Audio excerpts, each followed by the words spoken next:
Assalamualaikum warahmatullahi wabarakatuh. Kami dari kelas Testing and Implementation Teknik Informatika UHAMKA dengan dosen pembimbing Bapak Firman Nur Hasan. Video pembelajaran ini disusun oleh kami, saya Tiara Maulida Sedena dan rekan saya Febrian Trihandayani. Pengujian atau testing merupakan sebuah proses eksekusi program dengan tujuan utama untuk mencari kesalahan. Sebuah kasus pengujian dikatakan baik jika memiliki kemungkinan penemuan kesalahan yang tinggi.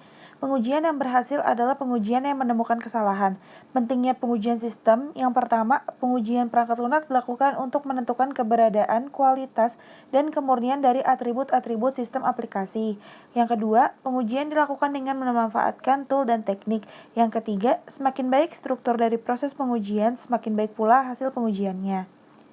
Berikutnya, masuk pada inti bahasan pertama, yaitu pengujian perangkat lunak yang dilakukan dengan pendekatan unit testing.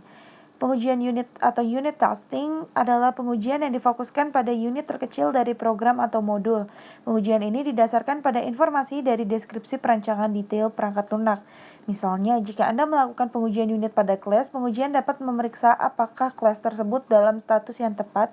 Biasanya, unit kode diuji secara terpisah. Pengujian Anda hanya mempengaruhi dan memantau perubahan pada unit itu saja. Berikut ini ialah lingkungan dari pengujian unit. Ada driver, modul, stub, test case, dan juga result. Interface modul diuji untuk memastikan bahwa informasi secara tepat mengalir, masuk dan keluar dari modul yang diuji. Untuk driver, pada lingkungan pengujian ialah tidak lebih dari sebuah program utama yang fungsinya menerima data test case, melewatkan data tersebut ke modul yang diuji, dan mencetak atau menampilkan hasil yang relevan. Sementara stub adalah sebuah program bantu yang berfungsi menggantikan modul yang merupakan koordinat dari modul yang diuji. Berikutnya, test case harus didesain untuk mengungkap kesalahan dalam kategori. Pertama, pengetikan yang tidak teratur dan tidak konsisten. Kedua, inisialisasi yang salah atau nilai-nilai default.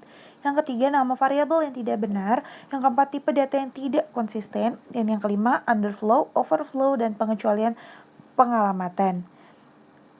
Berikutnya, contoh pengujian unit object mock. Pengujian unit bergantung pada objek tier 1 yang dibuat untuk menguji bagian kode yang belum menjadi bagian dari aplikasi lengkap. Benda-benda tier 1 mengisi bagian-bagian yang hilang dari program. Misalnya, Anda mungkin memiliki fungsi yang memerlukan variabel atau objek yang belum dibuat. Dalam pengujian unit, itu akan diperhitungkan dalam bentuk objek tier 1 yang dibuat semata-mata untuk tujuan pengujian unit yang dilakukan pada bagian kode tersebut.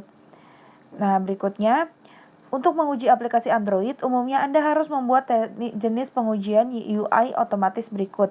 Yang pertama, pengujian lokal, pengujian unit yang hanya berjalan pada mesin lokal Anda. Pengujian ini dikompilasi untuk dijalankan secara lokal di Java Virtual Machine atau JVM untuk meminimalkan waktu eksekusi. Jika pengujian Anda bergantung pada objek dalam framework Android, kami sarankan untuk menggunakan Roboelectric. Untuk pengujian yang bergantung pada dependensi Anda sendiri, gunakan objek tier 1 untuk meniru perilaku dependensi Anda. Yang kedua, pengujian berinstrumen adalah pengujian unit yang berjalan pada perangkat Android atau emulator. Pengujian ini memiliki akses ke informasi instrumentasi seperti konteks untuk aplikasi yang sedang diuji. Gunakan pendekatan ini untuk menjalankan pengujian unit yang memiliki dependensi Android kompleks dan membutuhkan lingkungan yang lebih kuat seperti Roboelectric. Tutorial di kelas ini menunjukkan kepada Anda cara membuat jenis pengujian unit otomatis ini. Berikutnya akan dilanjutkan oleh rekan saya Febrian Trihandayani. Terima kasih. Wassalamualaikum warahmatullahi wabarakatuh. Selanjutnya di sini terdapat pengujian perangkat lunak yang dilakukan dengan pendekatan integration testing, yaitu adalah teknik sistematis untuk mengkonstruksi struktur program sambil melakukan pengujian untuk mengungkap kesalahan sehubungan dengan interfacing. Integrasi ada dua cara. Cara yang pertama itu integrasi non-incremental. Integrasi ini dilakukan dengan cara menggabungkan semua modul seluruhnya, setelah itu barulah dilakukan pengujian. Lalu yang kedua itu integrasi incremental.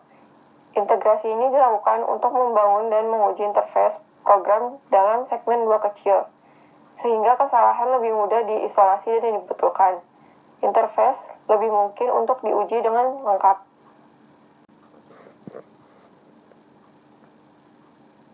Lanjut, di sini terdapat contoh kasus uji integrasi.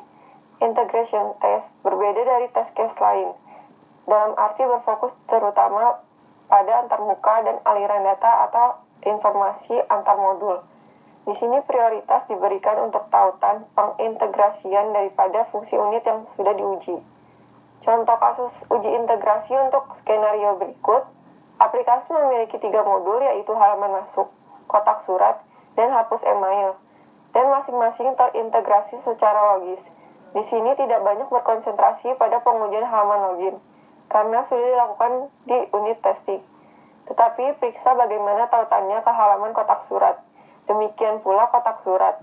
Periksa integrasinya ke modul hapus surat. Lanjutan di sini ada tujuan uji kasus, deskripsi test case-nya, dan hasil yang diharapkan. Yang pertama itu periksa tautan antarmuka antara modul login dan kotak surat. Lalu masukkan kredensial masuk dan klik tombol login. Hasil yang diharapkan itu untuk diarahkan ke kotak surat. Lalu yang kedua itu periksa tautan antarmuka antara kotak surat dan hapus modul surat. Dari kotak surat pilih email dan klik tombol hapus. Lalu email yang dipilih akan muncul di folder dihapus atau sampah. Selanjutnya di sini terdapat pengujian perangkat lunak yang dilakukan dengan pendekatan validation testing. Bertujuan untuk memastikan apakah semua elemen konfigurasi PL telah dikembangkan dengan tepat. Validasi berhasil bila PL berfungsi sesuai harapan pengguna. Validasi dicapai melalui sederetan pengujian black box yang memperlihatkan kesesuaian dengan persyaratan pelanggan. Pengujian perangkat lunak yang dilakukan dengan pendekatan sistem testing. Bertujuan untuk memastikan bahwa semua elemen atau komponen sistem SI saling berhubungan dengan tepat dan keseluruhan fungsi atau kinerja sistem dapat tercapai. Yang kedua, bentuk tes sistemnya itu yang pertama tes atau pengujian perbaikan, yang kedua tes atau pengujian keamanan, yang ketiga tes atau pengujian stres, dan yang terakhir tes atau pengujian kinerja. Selanjutnya di sini terdapat contoh kasus uji pada sistem testing, yaitu performance testing. Dilakukan secara paralel dengan volume dan stress testing untuk mengetahui unjuk kerja sistem, waktu respon dan throughput rate pada beberapa kondisi proses dan konfigurasi. Dilakukan pada semua konfigurasi sistem perangkat keras dan lunak. Misalnya pada aplikasi client server diujikan pada kondisi corporate ataupun lingkungan sendiri. Misalnya London One, lalu laptop dengan desktop. Menguji sistem dengan hubungannya sistem ke lain pada server yang sama. Selanjutnya ada load balancing monitor dan network monitor. Berikut adalah referensi yang kita dapat dari berbagai macam sumber. Sekiranya itu saja dari kelompok kami, kurang lebihnya mohon maaf. Wassalamualaikum warahmatullahi wabarakatuh.